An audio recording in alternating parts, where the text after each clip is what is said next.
नमस्कार मंडळी, मी स्वाती तुमचे सर्वांचे स्वागत करते स्वातीस मराठी रेसिपीमध्ये। नेहमी आपण ज्या पद्धतीने मेथीची भाजी बनवतो त्यापेक्षा वेगळ्या पद्धतीने आज आपल्याला मेथीची भाजी तयार करायची आहे। एकदम चटपटीत आणि मस्त अशी आपली ही मेथीची भाजी तयार होते। या ठिकाणी मी मेथीच्या भाजीची एक जुडी साफ करून घेतलेली आहे। ही भाजी आता आपल्याला 2 ते 3 पाण्याने छान स्वच्छ अशी धुवून घ्यायची आहे। भाजी मी स्वच्छ धुवून पोहे चाळीच्या चाळणीवरती काढून घेतलेली आहे, म्हणजेच यामध्ये जे पाणी आहे ते पूर्णपणे निघून जाईल। तर भाजी आपल्याला छान कोरडी आणि सुकी पाहिजे, त्यासाठी आपण एका चाळणीवरती ही भाजी काढून घेतलेली आहे। आता आपल्याला ही भाजी छान कोरडी होऊ द्यायची आहे, यामधील जे पाणी आहे ते पूर्णपणे निथळू द्यायचं आहे। त्यानंतर आपल्याला मेथीची ही भाजी छान बारीक अशी कट करून घ्यायची आहे। चाळणीवरती मी ही भाजी 5 मिनिटं ठेवून देणार आहे। तोपर्यंत आपल्याला या ठिकाणी भाजीसाठी लागणारा एक मसाला तयार करून घ्यायचा आहे। त्यासाठी मी या ठिकाणी 2 चमचे शेंगदाणे घेतलेले आहेत। एक छोटी अर्धी वाटी आपण या ठिकाणी शेंगदाणे घेतलेले आहेत। शेंगदाणे आपल्याला छान खमंग भाजून घ्यायचे, त्यामुळे भाजीला देखील मस्त अशी चव येते। आता आपले जे शेंगदाणे ते छान भाजलेले आहेत। शेंगदाणे आता आपल्याला एका ताटामध्ये काढून घ्यायचे, थंड करून याचं जे साल आहे ते काढून घ्यायचं आहे। आता त्याच कढईमध्ये मी एक मोठा चमचा तीळ भाजून घेत आहे। तिळामुळे भाजीला खूप मस्त अशी चव येते। कढईमध्ये मी तीळ टाकून घेतलेले आहेत आणि तीळ देखील आपल्याला छान भाजून घ्यायचे। तीळ देखील मी छान खमंग असे भाजून घेतलेले आहेत। तीळ देखील आता आपल्याला एका ताटामध्ये काढून घ्यायचे आहे। मेथीची भाजी छान कोरडी आणि सुकी झाल्यानंतर मी बारीक अशी कट करून घेतलेली आहे। आता आपल्याला मेथीची ही भाजी तेलावरती परतून घ्यायची आहे। कढईमध्ये मी अर्धा चमचा तेल टाकलेलं आहे आणि तेलावरती आता आपल्याला ही भाजी परतून घ्यायची आहे। बारीक चिरलेली सर्व मेथीची भाजी मी कढईमध्ये टाकून घेतलेली आहे। यामध्ये मीठ किंवा इतर कुठलेही मसाले न टाकता ही भाजी आपल्याला तेलावरती फक्त परतून घ्यायची आहे।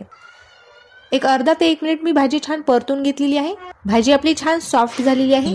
आता आपल्याला ही भाजी देखील एका ताटामध्ये काढून थंड करून घ्यायची आहे। आता भाजीसाठी लागणारा जो मसाला आहे तो मसाला आपल्याला मिक्सरमध्ये बारीक करून घ्यायचा आहे। एक मोठा चमचा आपण या ठिकाणी डाळव देखील घेतलेला आहे। डाळव्याच्या ऐवजी तुम्ही या ठिकाणी बेसन पिठाचा देखील वापर करू शकता। शेंगदाण्यावरील मी छिलका काढून घेतलेला आहे। तर मिक्सरचा मी या ठिकाणी एक जार घेतलेला आहे, त्यामध्ये आता आपण भाजलेले शेंगदाणे टाकून घेऊया।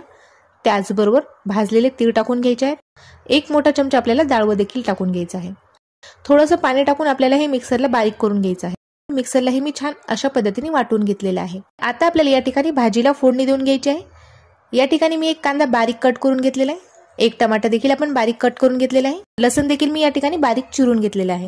कढईमध्ये आता आपल्याला 2 ते 3 चमचे तेल टाकून घ्यायचं आहे। या भाजीसाठी आपल्याला तेलाचा थोडासा वापर जास्त करायचा आहे। तुम्हाला जर कमी तेल वापरायचं असेल तर तुम्ही कमी तेल देखील वापरू शकता। तर मी या ठिकाणी कढईमध्ये 2 ते 3 चमचे तेल टाकून घेतलेले आहे। तेल छान तापल्यानंतर आपल्याला यामध्ये जिरे टाकून घ्यायचे। तापलेलं आहे, यामध्ये मी अर्धा चमचा जिरे टाकून घेतलेले आहे। आपले जिरे छान फुललेले आहेत, यामध्ये मी लसण टाकून घेतलेलं आहे। लसणावरती आता आपल्याला लगेचच कांदा टाकून घ्यायचा आहे। कांदा आणि लसण आपल्याला सोबतच परतून घ्यायचा आहे। थोडासा लसण मी या ठिकाणी शिल्लक ठेवलेला आहे, कारण आपल्याला नंतर वरून लसणाचा तडका द्यायचा आहे, त्यासाठी आपण थोडासा लसण साईडला ठेवलेला आहे। कांदा आणि लसण आपल्याला तेलावरती छान परतून घ्यायचा आहे। कांद्याचा जो कच्चेपणा आहे ते पूर्णपणे आपल्याला घालवायचा आहे। कांदा आपला छान लाल झालेला आहे। आणखीन 1 मिनिटभर आपण हा कांदा छान भाजून घेऊया। आता यामध्ये आपल्याला टमाटर टाकून घ्यायचं आहे। टमाटर देखील आता आपल्याला मऊ असं शिजवून घ्यायचं आहे। आता तयार केलेली जी पेस्ट आहे शेंगदाणा तिळाची आणि डाळव्याची, ती पेस्ट आपल्याला कढईमध्ये टाकून घ्यायची आहे आणि टमाट्यासोबत आपल्याला याला देखील छान परतून घ्यायचं आहे। आता यामध्ये आपल्याला काही मसाले देखील टाकून घ्यायचे आहेत। अर्धा चमचा मी या ठिकाणी धने पावडर टाकून घेतलेला आहे। अर्धा चमचा आपल्याला या ठिकाणी भाजलेल्या जिऱ्याचं पावडर टाकून घ्यायचं आहे। अर्धा चमचा मी या ठिकाणी काश्मीरी लाल मिर्च पावडर टाकलेला आहे, त्यामुळे रंग छान येतो भाजीला। 1 चमचा मी या ठिकाणी लाल तिखट टाकून घेतलेला आहे। तिखट तुम्ही तुमच्या आवडीनुसार थोडं कमी जास्त करू शकता। 1 पाऊण चमचा आपण या ठिकाणी हळद टाकून घेतलेली आहे। आता हा मसाला आपल्याला तेलावरती 1 ते 2 मिनिट छान परतून घ्यायचा आहे। मसाल्यामधून जोपर्यंत तेल सुटत नाही तोपर्यंत मसाला आपल्याला छान परतून घ्यायचा आहे। आपला जो मसाला आहे तो आपण तेलावरती छान परतून घेतलेला आहे। मसाल्यामधून तेल सुटत आहे। आता यामध्ये आपल्याला पाणी टाकून घ्यायचं आहे। तर यामध्ये मी अर्धा ते 1 ग्लास पाणी टाकून घेणार आहे। तुम्हाला भाजी कितपत पातळ पाहिजे त्यानुसार तुम्ही यामध्ये पाणी टाकू शकता। तर मी या ठिकाणी सुरुवातीला अर्धा ग्लास पाणी टाकलेलं आहे। भाजीला आपल्याला छान मिक्स करून घ्यायचं आहे। आता यामध्ये आपण तेलावरती जी परतून घेतलेली मेथी आहे ती मेथी टाकून घ्यायची आहे आणि भाजीला आपल्याला 4 ते 5 मिनिट छान शिजवून घ्यायचं आहे, म्हणजेच आपली जी भाजी आहे ती छान घट्ट होते आणि यावरती छान तेलाची तरी देखील येते। मेथीची भाजी टाकून आपल्याला याला परत एकदा छान परतून घ्यायचं आहे। यामध्ये आता आपल्याला चवीनुसार मीठ टाकून घ्यायचं आहे। मीठ टाकून आपल्याला भाजीला छान मिक्स करून घ्यायचं आहे आणि आपल्याला भाजी 4 ते 5 मिनिट छान शिजवून घ्यायची आहे। भाजीमधून जोपर्यंत तेल सुटत नाही तोपर्यंत आपल्याला ही भाजी छान शिजवून घ्यायची आहे. भाजीला आपल्याला तडका द्यायचा आहे. तडका पॅनमध्ये मी 1 चमचा तेल गरम करून घेतलेले आहे. तेलामध्ये मी अर्धा चमचा जिरे टाकून घेतलेले आहेत. जिरे छान फुलल्यानंतर आपण यामध्ये लसण टाकून घेतलेलं आहे.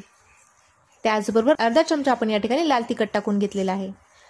आता ही तडका आपल्याला छान मिक्स करून घ्यायचा आहे आणि भाजीवरती टाकून घ्यायचा आहे. यामुळे भाजीला चव खूप मस्त येते, त्याचबरोबर रंग देखील मस्त येतो.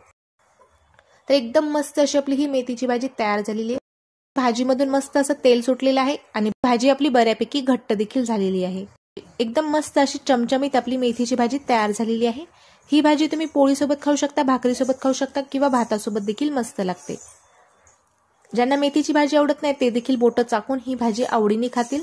तर तुम्हाला आजचा हा व्हिडिओ कसा वाटला ते मला कमेंट करून नक्की कळवा. व्हिडिओ जर आवडला असेल तर व्हिडिओला लाईक करा. अशाच नवनवीन रेसिपी बघण्यासाठी चॅनलला सबस्क्राईब करा.